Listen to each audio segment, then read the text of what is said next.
Hello there boys and girls, Lucky here and welcome back to another CSGO video. Today I want to give you guys some tips and tricks on how to rank up in the matchmaking system. Because ever since the ranking system has been introduced to CSGO, all the players are trying to rank up, trying to get better and a higher rank. But of course, no one really knows what's going on with the ranking system.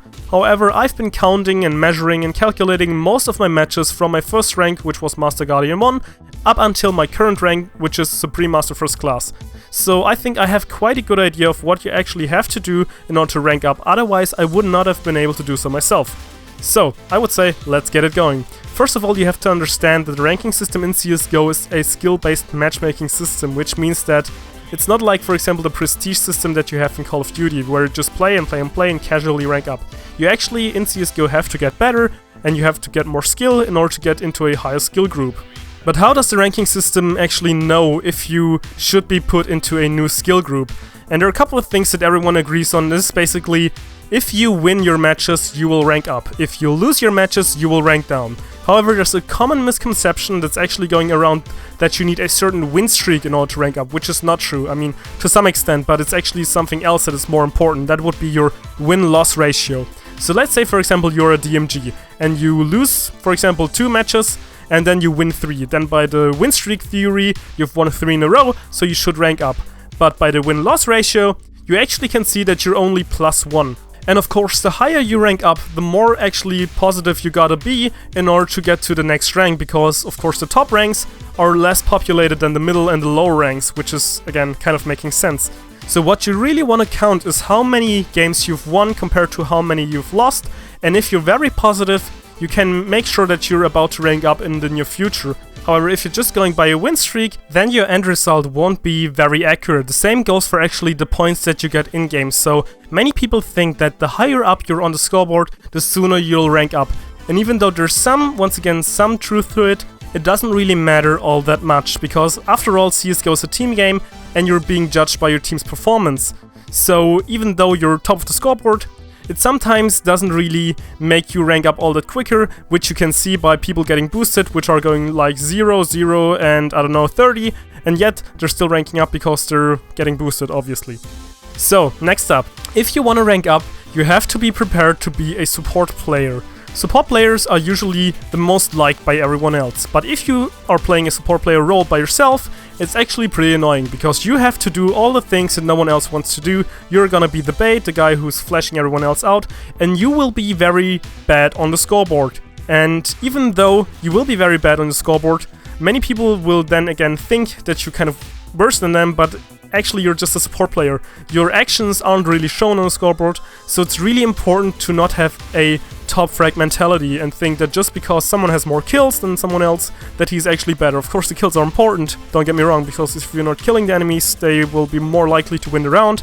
But after all, if you want to win the game, this should always be your objective, because many people are like, oh my god, my team is so bad, now I just go for the kills, and then, oh look, because he's just going for the kills and not for the win, he of course is top fragging now because he's just getting a couple of unimportant kills, and then he loses, and then he complains about ranking down, I mean, and you get the story. So do not have a top frag mentality and be prepared to be a support player role, so that you can actually help your team win the game despite looking bad on the scoreboard. Something else that is also very obvious to help you guys rank up is queuing with your friends, because queuing with your friends is a lot better. You're not risking to get a very bad team or a team that isn't speaking your language and stuff like that. So actually having friends playing with you, and especially higher ranked friends, will make you better. And I do not say get boosted by your friends, this doesn't work like that. And I mean, your friends, if they're really high ranked, they don't want to like kind of boost you up or something like that. But just by playing with better players, you're actually able to pick up more important stuff and to get better sooner, which again will put you in a higher skill group, because the more skill you have, the higher you should be up in a skill group. Of course, the ranking system isn't completely right and it's a little flawed, but that's about how it goes. Also, what I found, which is kind of the contrary to what I just said, is that I always felt like solo queuing will reward you more points. Of course, solo queuing is harder because you do not know which team you'll get. You do not know the guys, once again, you might not even be able to speak their language, hence making it a lot harder because CSGO is a team game. But I gotta say, most of the time when I did rank up, it was because I was solo queuing and did win a couple of rounds in a row, or at least the majority of the games that I did play. So you kind of have to decide if you want to go the safe route and playing with friends, which is probably taking longer, or if you want a solo queue, which is more risky, but will probably get you to a better rank sooner. The next thing, which is very important, be nice, be calm, and kick toxic players. No matter how good the guy is, if he's top fragging, if he's carrying you guys, if he's super toxic, you will not win eventually. That's just how it goes. So even though you should be nice, I know it's, again, I'm kind of saying the contrary to what I just said, even though you should be nice and calm, you should still kick the players that are toxic, which are bad for the team's mentality. You can do a lot more with a bot because he's not being as toxic, and even though it's harder to do it with a bot, it's still a lot more likely than just trying to keep up with toxic players. Just mute them first, and if it's still not working, just kick them all together and hope that you actually don't have a pre-made team which is not allowing you to kick them. But next up, let's talk about playing regularly in order to stay consistent. Many people are always asking me how they can stay consistent and that they have like lots of bad days or weeks where they're just then once again ranking down. And most likely, if you're not encountering many hackers or stuff like that, if you did rank down, it was probably because you were still not good enough for the higher skill group. But if you want to stay consistent, make sure you got a warm-up routine as well as a practice routine. And this is basically two different things, because many people are actually telling me that before they're playing a matchmaking game, they're kind of warming up like 1 hour or 2 hours and stuff like that. And this is actually practicing. And if you're practicing, you should wait like another hour or so before you're playing matchmaking again, because you're exhausted and you're not on point with all the other things that you have to keep in mind while playing matchmaking. And the other thing, the warm routine is just something quick and easy, like just killing a couple of bots for 10, 15, maybe 20 minutes, so that you're kind of warmed up and not going cold into the game.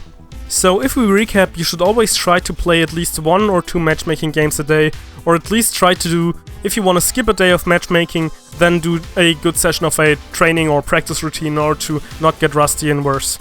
Now, there's also something else called matchmaking rating decay, or MMR decay, which is basically decreasing your points if you haven't played for a while. So you all know if you haven't played for a month, you will actually lose your rank and then you have to win another game in order to get put into another skill group again. On my second account, which was a LEM pre-rank shift, which I didn't play on for like 6 months, got put into a Nova 4 after I won the first game again, which is, of course, quite a heavy MMR decay. Normally it's not as big, and of course there was also the rank shift, but if you're not playing for a while, the game will give you a low rank because it thinks, okay, this guy hasn't played for a while, maybe he's rusty, maybe he's not as good as he used to be, so we'll put him lower in order to make him fit into the skill group better. And there's basically nothing that you can do against that besides playing regularly, once again, because let's say you got 200 points of matchmaking rankings, blah blah blah. And then you win our game and you're at 220, and then you do not play for a week. Then you're back at like 200 or 180.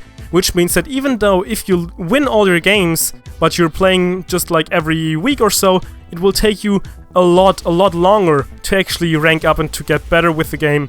So make sure to be consistent and try to play at least 1 or 2 matches a day. Now, if you're saying that you're already doing everything that I just mentioned and you still did not rank up, there's another thing that's actually affecting your ranking, and that would be hackers. And I do not mean that just like meeting hackers and you got a D rank because of them, but every time you did play a game with a hacker, the game will get nullified as soon as the hacker will get banned. So the player who was hacking, he doesn't necessarily actually have to have hacked in your game. It could have been like a week ago, like a month ago, maybe 6 months ago. But as soon as he'll get banned, all the matches he played will get nullified. So if you've won 8, but every time you had a hacker in the game, all the matches will not count and you're back at 0 again, which again is a reason for you not to rank up even though you have a very high win-loss ratio. Next up, when do I know when I'm close or soon to rank up? And this is very easy to actually look, because let's say you're LEM and your whole team is LEM as well, and you look at the end of the round at the enemy scoreboard and you can see you got like 2 LEMs and 3 Supremes. As soon as you're seeing higher ranks than yours at the end of the scoreboard, you're more likely to rank up. And this is a very good indicator which will actually help you to see if you're closer to getting to a higher skill group. So yeah, these were my tips and the things that I found out about the ranking system. I hope this does help you in some way or another. And I think it's pretty much all for now. If you have any more questions, leave them in the comment section down below. And Lucky Skill Faker out.